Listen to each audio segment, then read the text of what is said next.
Bismillahirrahmanirrahim. Alhamdulillahirabbil alamin. Para peserta didik yang berbahagia, kita melanjutkan pertemuan kita adalah terkait dengan takdir, ya, qadha dan qadar. Iman sekarang masuk ke iman kepada takdir baik dan takdir buruk. Nah, qadha ini istilahnya adalah ketentuan Allah yang berlaku bagi semua makhluk, ya, sesuai dengan ilmu Allah dan kehendaknya. Sedangkan qadar itu keputusan Allah yang berlaku untuk makhluknya. Jadi iman kepada qadha dan qadar ini meyakini dengan sepenuh keimanan bahwa Allah memiliki kehendak, memiliki ketetapan dan keputusan terhadap makhluknya, baik itu baik ataupun buruk, ya.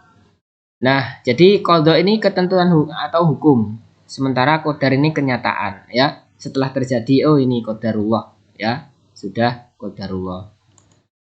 Nah, bagaimana hubungan di antara keduanya? Qadha dan qadar sering disebutkan dengan satu makna, yaitu takdir. Nah, qadha adalah ketentuan, sedangkan qadar adalah realitanya, kenyataannya yang sudah terjadi. Ya. Hubungan antara qadha dan qadar adalah ibarat ini yang mengibaratkan, ya, antara rencana dan perbuatan. Ya. Allahu alam, ya, ini gambaran saja, ya. Tapi Allah lebih mengetahui apa itu qadha dan qadar.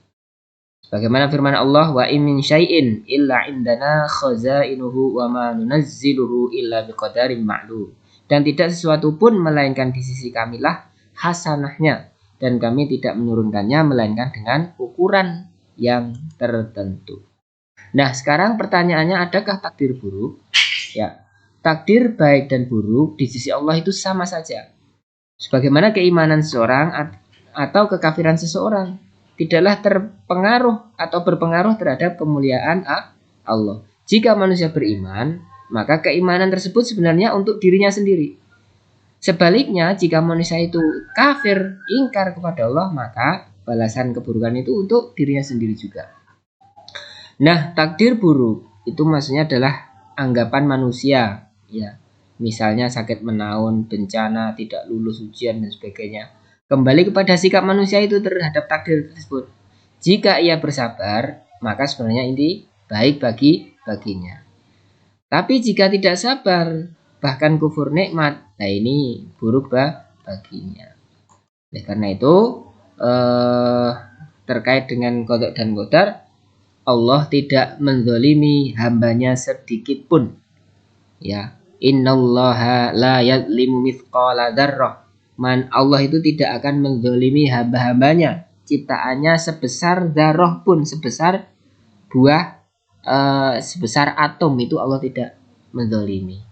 Seandainya itu menimpa satu keburukan terhadap kita, itu koreksi bagi kita. Apakah kita dalam melakukan sesuatu itu memang salah dan tidak sesuai dengan kebaikan, ya, sesuai dengan jalan yang ditunjuk oleh Allah, ya. Satu sebagai koreksi, yang kedua kita harus bersikap sabar.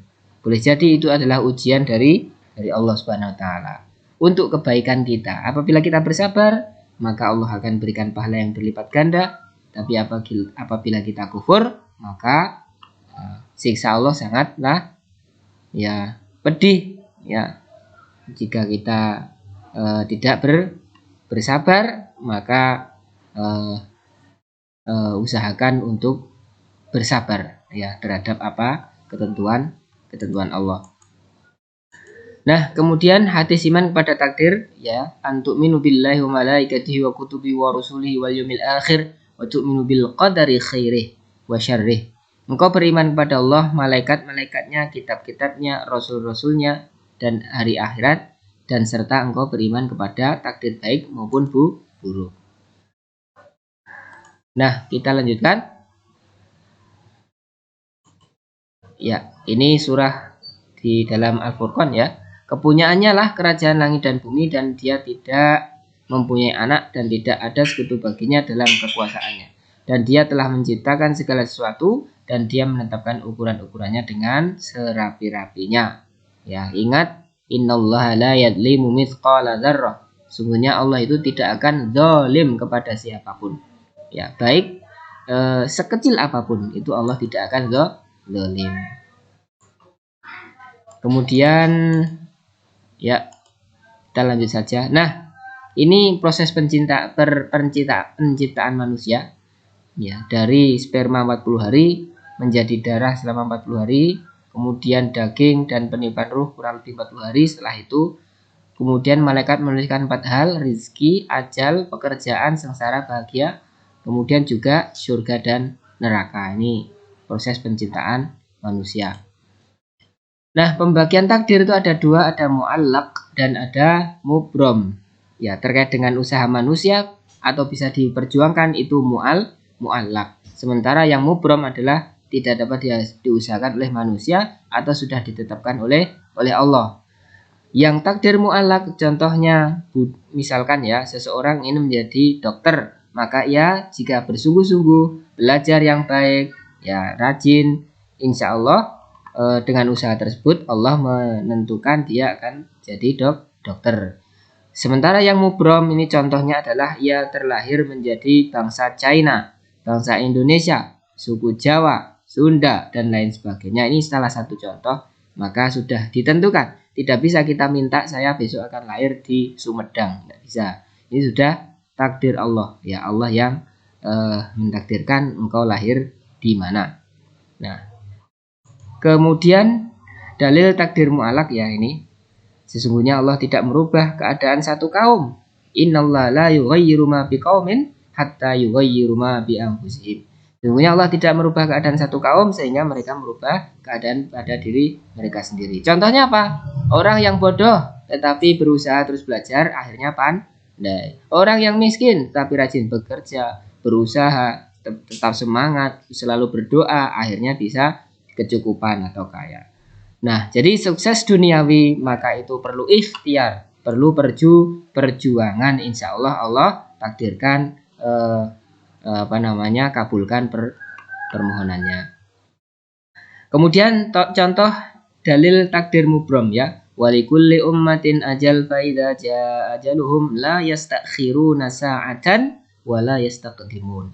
Tiap-tiap umat mempunyai batas waktu, maka apabila telah datang waktunya mereka tidak dapat mengundurkannya barang sesaat pun dan tidak dapat memajukannya. Contohnya apa? Matahari bersinar, jenis kelamin bayi, maut, pasang surut air laut, kapan bencana terjadi, ya, kapan hari kiamat. Ini sudah ditentukan oleh Allah, namanya takdir mubrom. Nah, beda antara nasib dan takdir, ya nasib ini bisa dirubah atau dikatakan tadi takdir mu'allaq dan tidak melekat permanen pada seorang manusia, tergantung usahanya, ikhtiarnya, dan ditetapkan oleh Allah, diizinkan oleh Allah. Kalau usahanya baik, bagus, dan Allah mengizinkan akan sukses ya jadi ya. Kemudian takdir ini sudah tidak bisa diubah ya, jadi sudah ada pada seorang manusia sejak lahir. Bagaimana hubungan di antara takdir dan usaha? Manusia diperintahkan untuk berusaha dan tidak boleh malas.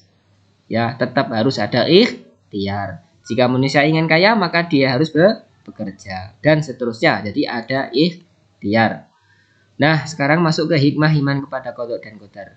1. Mendidik manusia agar sabar terhadap ketentuan Allah, harus sabar. Yang kedua, menjadikan manusia pandai bersyukur, ya, selalu bersyukur apa yang dikaruniai oleh Allah, apa yang ditakdirkan oleh Allah, itu bersyukur. Memberikan ketenangan jiwa, melatih manusia agar tidak sombong, membiasakan manusia tawakal kepada Allah, selalu berserah diri kepada Allah, ya. Melatih manusia agar berusaha dan tidak putus asa, tetap berikhtiar dan Allah yang akan menentukan. Apakah takdir bisa dirubah? Ya, Allah menghapuskan apa yang Dia kehendaki dan menetapkan apa yang Dia kehendaki. Dan di sisinya adalah terdapat umul kitab Lauhul Mahfuz. Di atas dapat dipahami bahwa takdir itu mutlak urusan Allah. Jika Dia berkehendak maka jadilah, dan tugas manusia adalah berdoa dan berusaha agar Allah menetapkan takdir terbaik untuk kita. Baik, ya. Termasuk doa. Doa ini bisa merubah ya takdir, ya mu'allaq tadi, ya. Takdir mu'allaq, kita